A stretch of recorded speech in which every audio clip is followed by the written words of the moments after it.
पुणे नाशिक जलदगती रेल्वे मार्गाबाबत एक महत्त्वाची बातमी समोर आली आहे। अनेक वर्षांपासून चर्चेत असलेल्या या प्रकल्पासंदर्भात आता राज्य सरकारने महत्त्वाचे पाऊल उचललं आहे। पुणे नाशिक जलदगती रेल्वे मार्गाच्या मूळ आराखड्याबाबत तज्ज्ञ समितीचा अहवाल मागवण्यात आला असून त्यानंतर केंद्र सरकारकडे पाठपुरावा केला जाणार आहे।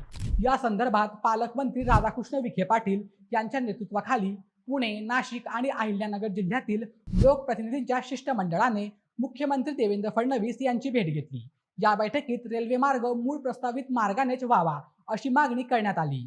लोकप्रतिनिधींचं म्हणणं आहे की या मार्गामुळे तीनही जिल्ह्यातील उद्योग, व्यापार, शेती, शिक्षण आणि रोजगाराला मोठी चालना मिळू शकते। तसेच या प्रकल्पासाठी काही ठिकाणी यापूर्वीच भूसंपादनही करण्यात आलं असल्याचं बैठकीत सांगण्यात आलं।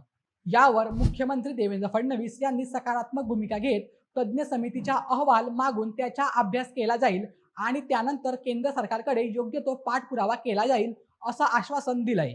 त्यामुळे आता या प्रकल्पाच्या मूळ मार्गाबाबत पुढील निर्णय तज्ज्ञ समितीच्या अहवालानंतर होण्याची शक्यता आहे। पुणे नाशिक जलदगती रेल्वे मार्ग हा उत्तर महाराष्ट्र आणि पश्चिम महाराष्ट्राला जोडणारा महत्त्वाचा प्रकल्प मानला जातो।